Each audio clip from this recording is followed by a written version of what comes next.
मी चिखला या गावामध्ये आहे व आपल्याबरोबर संजीवनी ताई आहे. काल परवा जी घटना घडली संपूर्ण महाराष्ट्राने बघितली. अगदी सोशल मीडियावर अगदी लाजिरवाणी गोष्ट जी घडलेली आहे व घटनाक्रम आहे एकंदरीत आपण जाणून घेणार आहे. ताई आपल्यासोबत आहे. ताई खूप खूप स्वागत आहे. खरं तर ही घटना जी घडली संपूर्ण महाराष्ट्राला अगदी खूप वाईट वाटलेलं आहे. नेमकी ही घटनेचं मूळ कारण काय, कशी घडली ही घटना? छत्रपती शिवाजी महाराजांना वाचवता म्हणावं लागेल. माझे लचके तोडण्यात आले की ज्या महाराजांनी महाराष्ट्र घडवला, ज्या महाराजांमुळे आज आपल्या मंदिरावरचे कळस आणि देवाऱ्यातले देवसुद्धा आहे, त्यांच्यासाठी लढा देता देता माझ्या अंगावरचे कपडे फाटले. नेमकं कारण काय होतं? अशी कोणती गोष्ट झाली का? सुरुवातीचं मेन कारण काय होतं आणि त्यामुळे ह्या घटना घडत गेल्या? 3 तारखेला अज्ञात व्यक्तीने पुतळा बसवलेला होता शिवाजी महाराजांचा. त्यांनी त्याच्यावर ॲक्शन घेतली किंवा पुतळा नको, मग आम्ही घेतली की आम्हाला हवा आहे.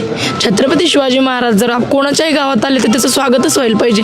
त्याची पूजा अर्चना करणं आपलं काम आहे. हिंदू धर्माचे होतं आपण, आणि मुस्लिम धर्माचे बांधवसुद्धा शिवाजी महाराजांना खूप मानतात, कारण ते 18 पगड जातींना घेऊन चालणार आहेत.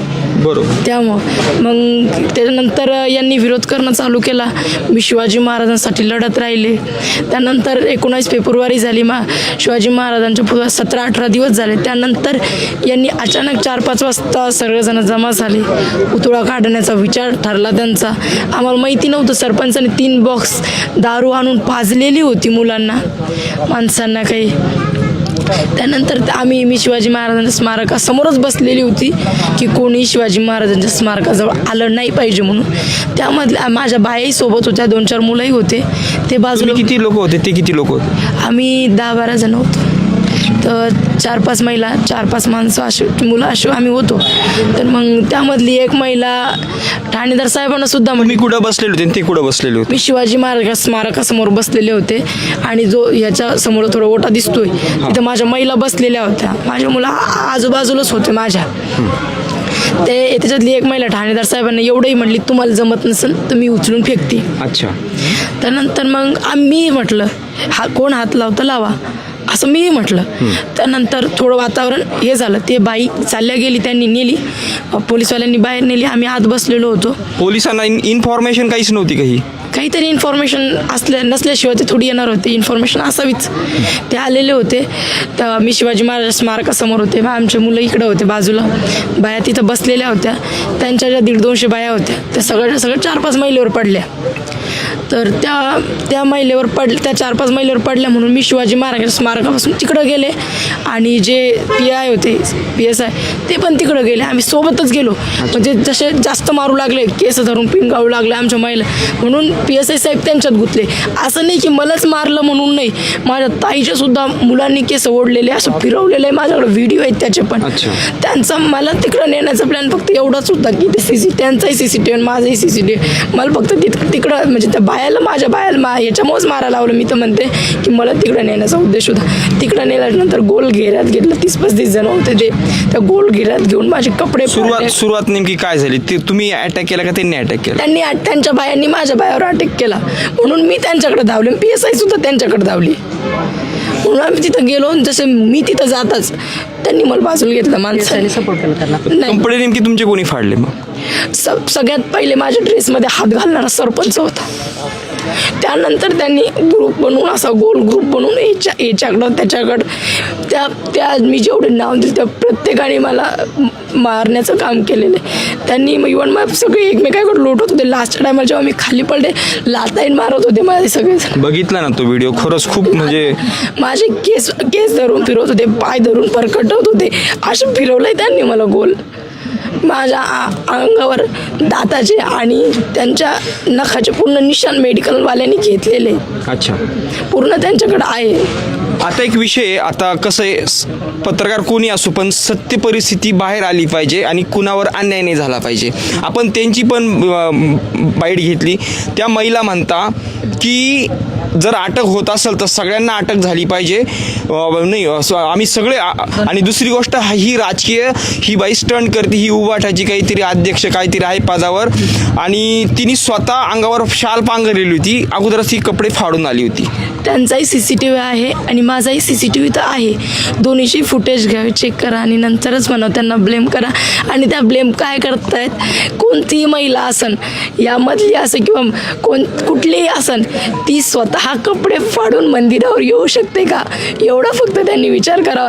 आणि राजकीय स्टंट घेणं किंवा ह्या गावामध्ये मला सरपंच होताही येत नाही. पहिली गोष्ट तर आम्ही अल्पसंख्याक आहे इथं, मग यांच्यासोबत राजकीय स्टंट करायला मला महाराजच भेटले का? आणि महाराजासोबत कोणीही असेल तर तो राजकीय स्टंट करेल का? इवन मीच नाही, मराठा समाजाची जे कोणीही असू द्या, तो राजकीय स्टंट करू शकतो का महाराजांच्या स्मारकासोबत? मी म्हणते ज्यांनी महाराष्ट्र घडवला, एवढं सगळं आपल्या सर्वांना वाचवलं, त्या महाराजांना जागेसाठी एवढे भांडणं आहे, त्या जागेसाठीच एवढे भांडणं आहे. ते एवढं जे त्यांनी केलं ना, त्या समाजकंटकांना शिवाजी महाराज अजिबात चालत नाही. सगळ्यात मेन मुद्दा ते सांगतात की आम्ही छत्रपती शिवाजी महाराजांना मानतो, ते काही मराठ्यांचेच नव्हते.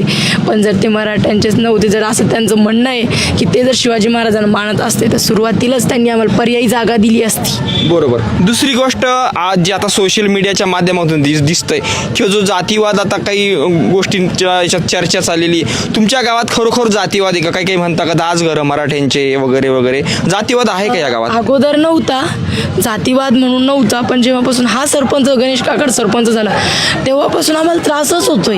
पहिली गोष्ट, काही आलं तरी त्या लोक, पण आमचं कसं आहे, 10 घरं असल्या कारण 10-15 घरं असल्या कारण संयमाची बाजू नेहमी घेत आलोय की नको यांच्याच सोबत राहायचं, यांच्याशी संपर्क आहे म्हणून सध्या संयमता पाळत आलोय.